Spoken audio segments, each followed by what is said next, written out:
Hey everyone, welcome to our channel Physics where we actually learn physics.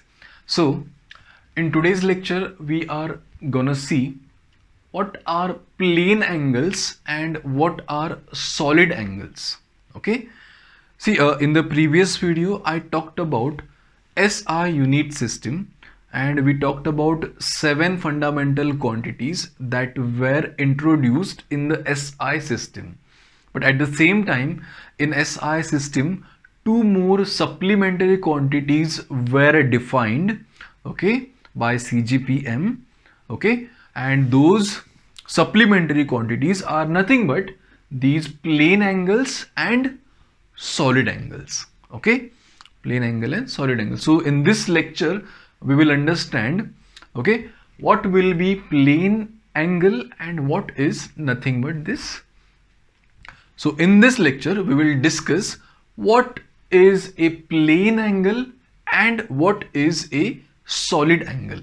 Okay, so let's start with our lecture and let's see what is a plane angle and what is a solid angle. So first of all, I will divide this into two parts. Okay, one for plane, other for solid. Okay, so first let's understand what a plane angle is. Okay, over here. Okay, so this will be plane angle. See, this plane angle is actually denoted by theta generally. Okay, remember this. Theta is the symbol that we used for plane angle. The unit of plane angle is radian. Okay, it is a radian.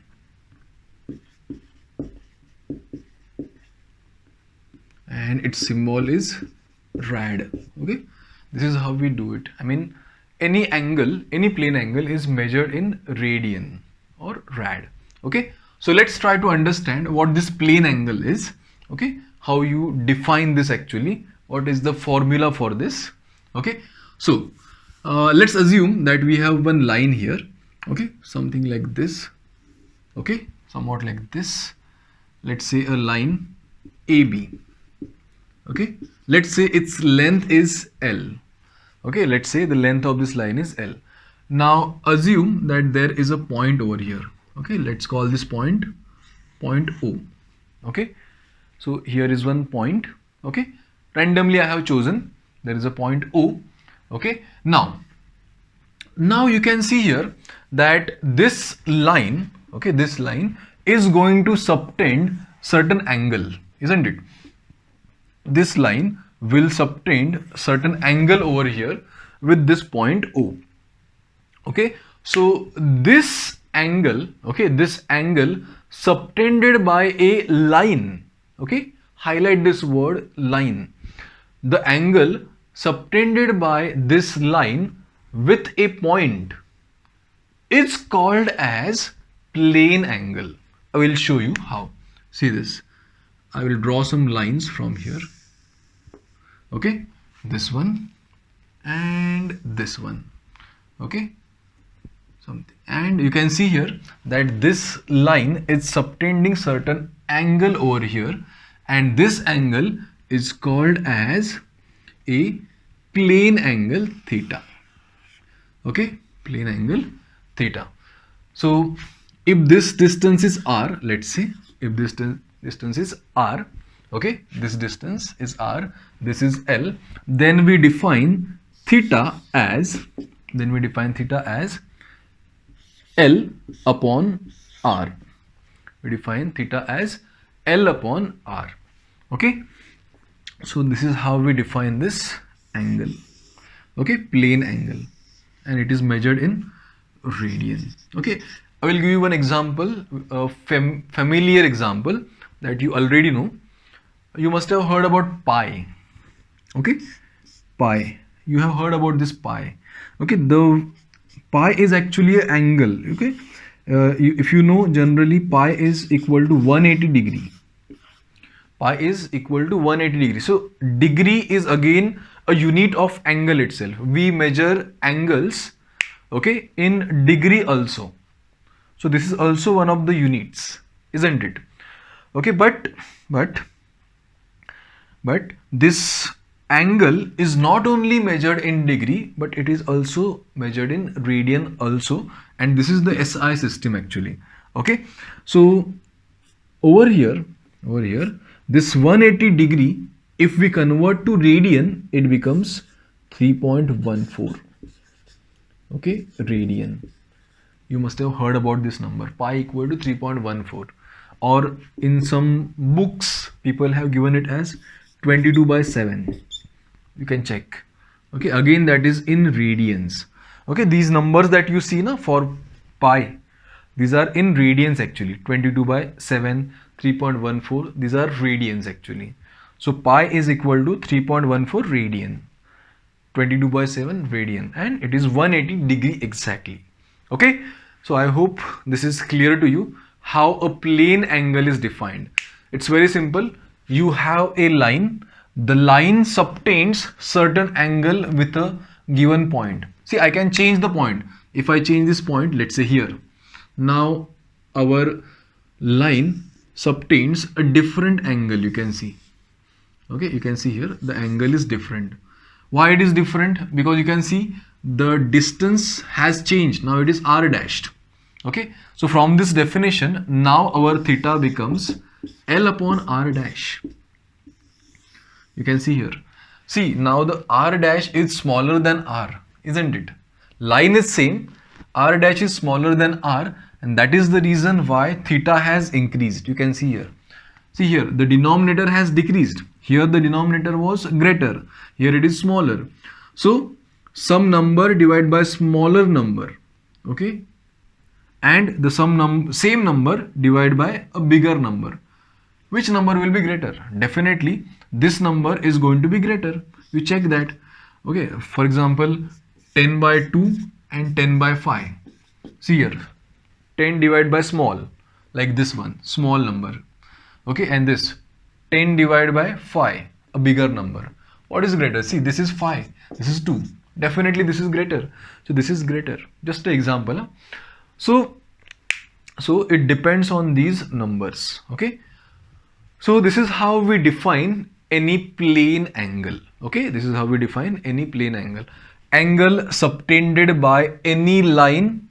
Okay, any line with a point at a certain distance. Angle subtended by a line, okay, with any point at a given distance, at a certain distance, is called as a plane angle. Okay, so this is plane angle. Now we move to the solid angle. This is very important.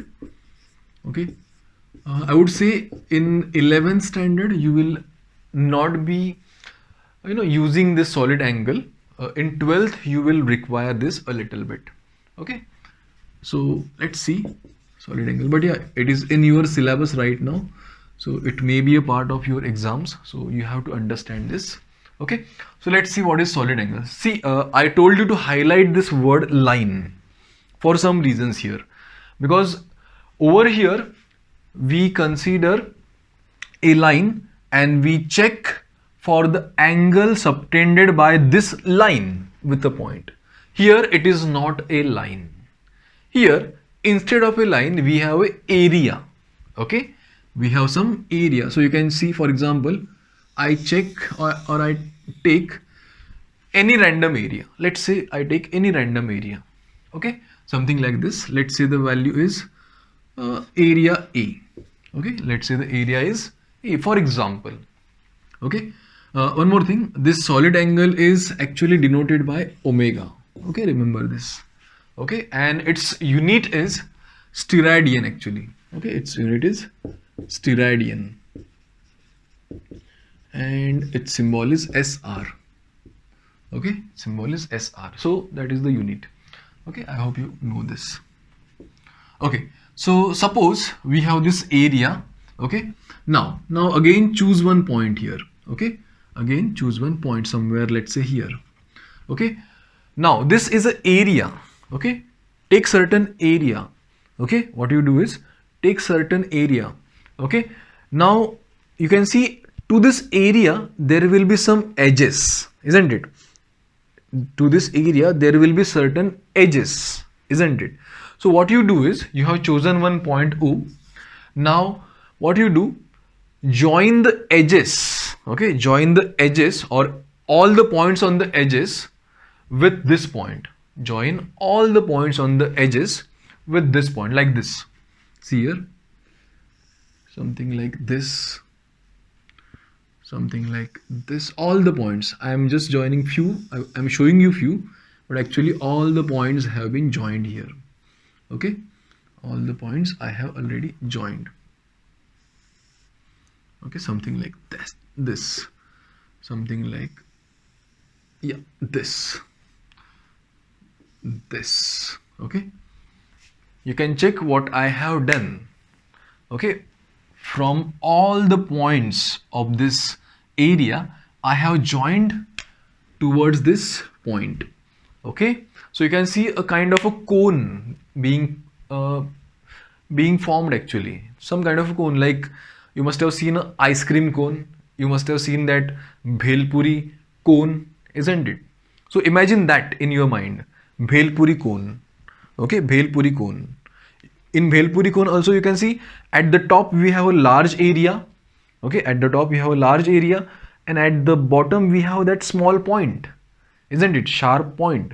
So again you can check here that there is an area, and we have joined each and every point on that area. Okay, each and every point on the edge of that area with a small point, just like here. Okay, so this becomes kind of a two-dimensional thing. Okay, or maybe you can consider three-dimensional also, but it's not really three-dimensional, it's two-dimensional. So here you can see that this area over here is now subtending certain angle with this point. Okay, a two-dimensional angle. Okay, imagine that there is a space inside. See here, when I talk about this line, okay, there is just one line, and now there is an angle. Okay, this line and just this angle with some point. So there is no space in between, just a line. Okay, line has no dimension, no thickness. But here you can see there is an area, and this area is subtending certain angle, a different kind of angle inside. There is a kind of a volume, there is a kind of a area inside. Okay, there is a space inside. So that different kind of angle, this angle, okay, the angle subtended by this area, highlight this word area. Okay, this angle subtended by this area with a point, okay, at a certain distance r, is called as solid angle. So this is nothing but the solid angle omega. Okay, this is omega. Okay, so this is how we define it. Imagine that bhel puri wala cone or that ice cream cone. So that angle that is in between, the two-dimensional angle, that is solid angle. Okay, that is solid angle. Remember this. Okay, here it is different. You can imagine there is a line and a point, we have joined it, that angle, a one-dimensional thing kind of a. Okay, and this is a different one, area subtending certain angle with a point, that is a solid angle. Okay, so I hope this is clear. Now we define this in this way. Okay, omega is equal to area upon this distance squared. Okay, this is how we define it. Omega is equal to area upon this. Okay, area upon this. Okay, so I hope this is clear. Okay, I hope this is clear to all of you. Now you can take any other examples also, like you can find out the solid angle subtended by a sphere with its center. Okay, subtended by a sphere with its center. Imagine center and the sphere. Okay, that means, see here, what we do is we check for the area, okay, and what angle it subtends with a point. That is what we do, isn't it? So same procedure will be done over here with the sphere. Check for the area. I want to find out how much solid angle is formed by the total sphere, whole sphere, with the center. Okay, we are talking about the whole sphere. Okay, sphere. I hope you are getting this sphere. Okay. Okay, so again we do the same thing. Solid angle is equal to area first of all. Okay, and see, radius will be same, isn't it? This distance is same. This is a whole sphere. The distance from the center to the area is nothing but the radius. So radius of the sphere, and area, in the case of a sphere we have to take the surface area of a sphere, which is nothing but 4 pi r squared. Okay, so in that case solid angle would be equal to 4 pi. Okay, so solid angle of a sphere with its center is 4 pi SR, steradian. Oh, no full stop. Okay, so that is the solid angle. So I hope this is clear to all of you. The difference between solid angle and the plane angle, how they are defined, what are the equations, what are the units. Okay, so I hope everything is clear to you. Okay, everyone. Okay, so if you have still any doubts regarding this, okay, I will make another video regarding this if you want. Okay, or any doubts I can clear in the comment section also. Okay, so thank you so much for listening. Thank you so much for watching. Okay, so that's it for now. I will see you in the next video now. Okay, so thank you so much. Bye bye. See you. Have a nice day. Thank you.